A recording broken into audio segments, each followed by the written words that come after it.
Tout d'abord, bienvenue à la Tunisie, Merci au beaucoup. siège de l'UGTD. La première question, donc, votre participation récente à la conférence arabe du travail, ainsi que vos rencontres avec les dirigeants syndicalistes et les dirigeants de la région. Cette initiative s'inscrit-elle dans votre effort de mobiliser plus de soutien à votre proposition d'alliance internationale pour la justice sociale? Effectivement, vous touchez un point crucial. Vous savez très bien que la justice sociale, ou une meilleure justice sociale au monde, est au cœur de mes préoccupations et donc au cœur de mon mandat, de la mission que je me donne à la direction de l'OIT. Et dans ce cadre, oui, le syndicalisme arabe, les travailleurs, au fait, au-delà des travailleurs, toute la société a un rôle important compte tenu de l'histoire, de l'expérience et non seulement de la Tunisie, mais vous savez très bien vous-même au niveau de l'UGTT, l'histoire est là pour nous rappeler le rôle que vous avez et que vous devrez continuer à jouer pour une meilleure justice sociale. Il va de même pour, effectivement, lorsqu'on était à Bagdad il y a quelques mois au niveau de la réunion des ministres arabes du travail. Et vous avez vu, j'étais aussi dans d'autres pays, dans le Maghreb ou dans le Moyen-Orient. C'est important pour moi et nous travaillons énormément, par exemple, avec le Conseil des pays du Golfe pour être sûr que c'est vraiment une coalition qui amène toute la région. Il existe des programmes de soutien d'urgence au sein de l'OIT pour répondre à des problèmes auxquels sont confrontés les pays de la région arabe, qu'il s'agisse de guerre ou des crises économiques avec ces taux de chômage élevés et d'inflation. Quel est le rôle de l'OIT dans ce contexte d'assistance? En fait, le rôle de l'OIT a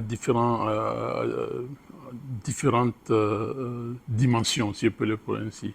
Il y a toujours tout ce qu'on peut faire dans l'immédiat, dans la gestion des crises, sachant très bien que l'OIT, ce n'est pas une organisation humanitaire, mais en fait, et l'exemple triste, mais l'exemple de la Palestine actuelle est là pour nous le rappeler, où est-ce que, au début de la guerre, déjà depuis le mois d'octobre, nous avons eu vraiment des appels au secours de nos travailleurs à travers les syndicats palestiniens. Et donc, il a fallu que nous puissions voler au secours, ne serait-ce que pour un assistanat immédiat pour des besoins immédiats des travailleurs qui étaient coincés justement entre Jérusalem ou bien entre Israël d'un côté, la bande de Gaza de l'autre, qui se retrouve en Cisjordanie. Voilà, donc il y a ce type d'intervention. L'autre type d'intervention aussi, c'est d'aider les pays justement qui sortent de crise à remettre en place des institutions, et notamment les institutions de la protection sociale, de la sécurité sociale, des statistiques et du code du travail et bien évidemment de l'emploi, des politiques d'emploi post-crise. Et la troisième dimension, rapidement, c'est les investissements à haute intensité de main-d'œuvre. Vous savez, quand on est dans une situation de crise ou en situation de crise, c'est très, très, très important. Et dans les investissements qu'on fait, non seulement on fait des investissements productifs, des investissements créateurs de richesses, mais surtout des investissements qui sont riches en création d'emplois durables. Dans certains pays de la région, y compris la Tunisie, le dialogue social est en crise. Quelles sont, selon vous, les mesures nécessaires pour relancer le dialogue social dans la région et en Tunisie? Non, écoutez, vous avez raison, vous connaissez très bien la problématique du BIT, je vous en remercie. Je fais mien l'expression que vous avez utilisée. Le dialogue social est en crise dans le monde. D'abord, au niveau géopolitique, on voit vraiment les conséquences de l'absence d'un dialogue social ou d'un dialogue politique. Et au niveau purement du monde du travail, nous sommes très préoccupés par les revendications que nous recevons, les plaintes que nous recevons, qui, une fois bien analysées, c'est une question de... une fois bien analysée, c'est plutôt une question d'absence de dialogue social.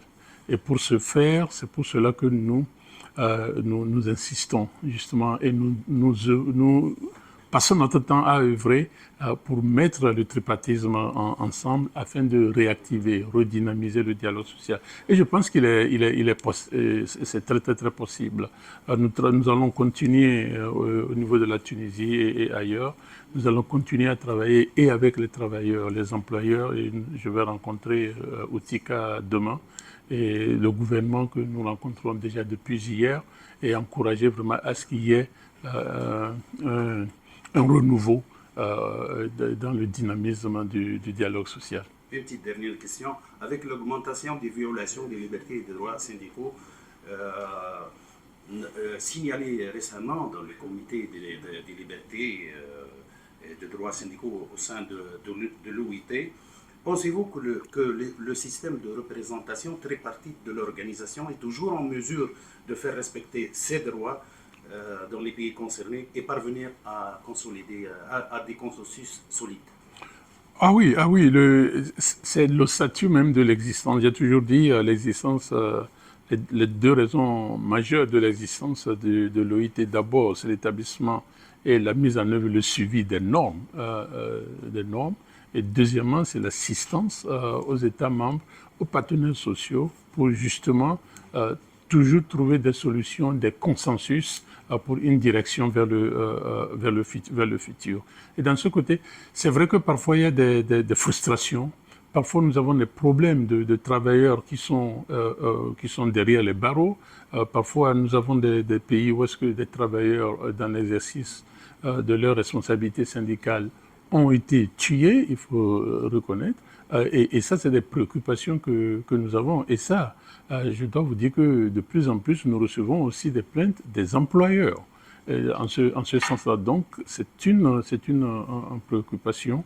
Et aussi, nous disons aussi qu'il nous faut aussi, du côté de l'organisation, aussi aider nos syndicalistes et nos employeurs aussi, dans la mesure du possible, à se limiter à l'activité syndicale et non plus ne pas être dans l'activité non syndicale telle qu'une activité politique qui vient compliquer les choses. Tout en reconnaissant que l'action politique parfois est intrinsèquement liée à l'action syndicale. C'est vraiment complexe, mais c'est une préoccupation qui est très, très, très importante pour l'OIT. Merci.